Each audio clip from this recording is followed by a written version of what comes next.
Welcome back to the Eyewitness News Countdown. Tonight, we're digging deeper into a controversial bill in Florida. It has sparked national headlines and some national anger as well.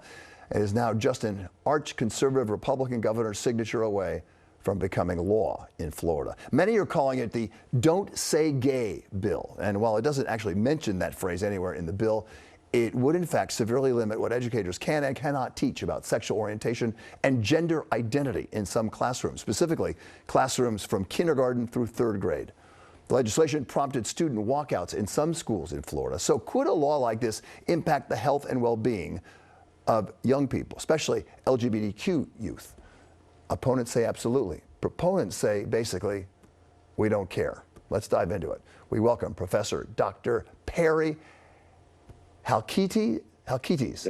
Is that right, Halkitis? That's correct. I'm so happy I got that right.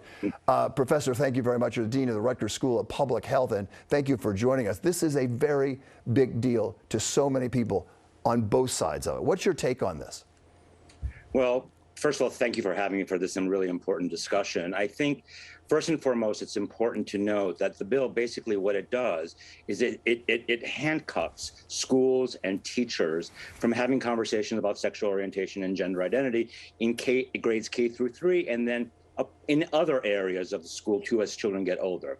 Now, what this unfortunately does for people like myself who are gay, who struggle with being a young gay man as a child, is that it says to us that our lives, are not legitimate. They're lesser. They're not worth the conversation.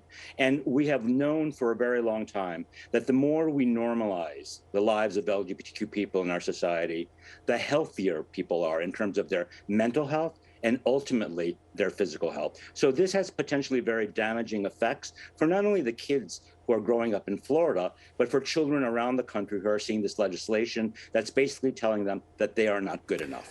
Does it also have an effect on the kids who are not struggling with their sexual preference and their identity? Just, the people who are not gay, the people who are not thinking of becoming trans or whatever, all that, the people who are not part of this, does that affect them as well? Because it keeps their mind open to other people. Exactly. I mean, we know from the way the brain works that the more you challenge the brain to think broadly about things, the more we challenge children to think widely about things, the better their health is, the better their cognition is, the better their intelligence is. And so it does not only affect LGBTQ kids or kids who are, developing an identity that's either gay or lesbian or trans, but also those who are straight, because very much, they are part of a society where they're going to interact with other individuals who are not straight identified.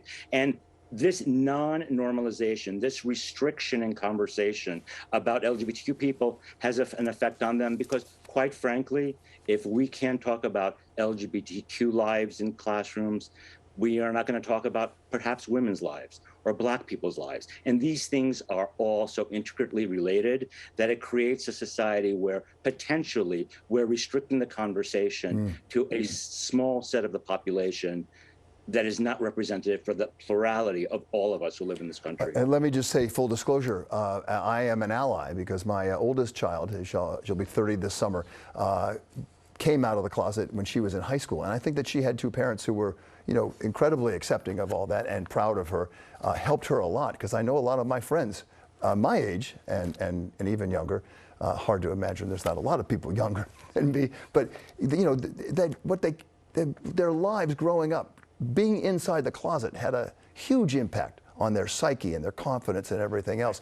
And my youngest daughter, who's 12 in the 7th grade, has been studying these things since she was really, really young in school. The school's been open to that. She is so open-minded about people's identities and everything else, and is the one lecturing me about calling people they instead of she or him. And she's very on top of this. And so you really see the benefits. There's an amazing anecdote, and you're amazing, loving parents. And I always come back to this story when I think about my own development as a gay man, and my brother, who's 3 years younger than me, and his daughter, who's my niece, who I'm very close with. Her name is Sophia. My brother, and she came over to my house, and Sophia, who was maybe 5 or 6 at the time, noticed that I was with my partner at the time and said to my brother, Uncle Perry and whoever it was, sleep in the same bed. And my brother's response to that was, yes, they do.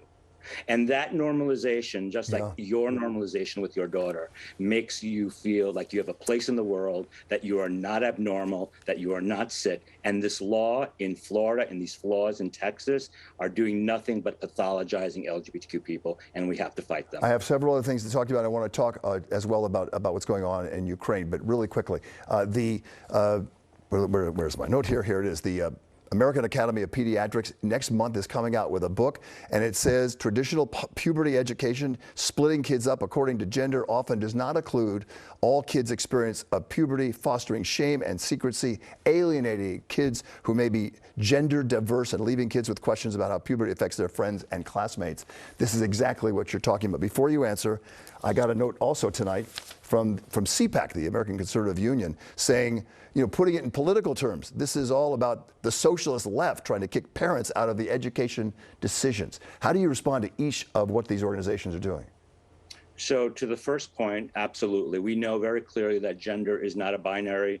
It is on a continuum. We all have feminine and masculine, identities, and people are, identify as male or female or non-binary, and so it's a whole spectrum. So that is completely right. And for individuals who are, in various places along the spectrum, being forced into a binary is really problematic. I mean, I'll say, Bill, that one of the greatest moments in my life also was when I was in high school, as struggling, with my identity as a gay man. One of my teachers, my health ed teacher, brought in 3 gay men who talked to us, and I thought, wait, my life is not that abnormal. Now, to the second point. This is not a leftist agenda by any means. This is a society in which we are trying to encourage everyone to live to be their authentic selves, to live their full identities as in the lives of who they are, and to flourish in those identities. Nobody is forcing anybody to be gay or lesbian. We are born this way, as Lady Gaga told us. And so we need to provide opportunities for people to live their full, authentic lives. I appreciate that. I do have one question, as long as you're on with us, because as a parent, I worry about this next generation and how all this is affecting, from 9/11, growing up with 9/11 for kids, to going through the pandemic, and now the world turned upside down with talk of a nuclear World War III kind of confrontation in Ukraine with Russia and the U.S. and NATO. How does this affect children? And we could talk for an hour, but if you can get it in a minute, that'd be great. Absolutely. I mean, what we have to remember about children is that even though they're not necessarily talking about something, they're absorbing. They're absorbing everything. 9/11, the events of 9/11, the events of this war. And so what I say to parents who have young children or adolescent children is, like, have conversations, create a space for your children to talk about these things. Yeah. Acknowledge that they might be feeling something. They may not be willing to talk about it right away, but at some point they will. And by, legitimizing their feelings, you're making a safe space for them to be able to manage their emotions. It's a scary, scary, scary time for all of us living in the world, and especially for young kids. What we can do best as parents, as adults, is make our children feel safe, make them feel loved, and give them the space to share their thoughts and their feelings. Profound advice, and I really appreciate it. Professor Perry Halkitis of Rutgers, you really gave some great ideas and help for a lot of parents who are struggling with this question tonight. There's no question. Thank you, Doctor. Thank you. Appreciate it.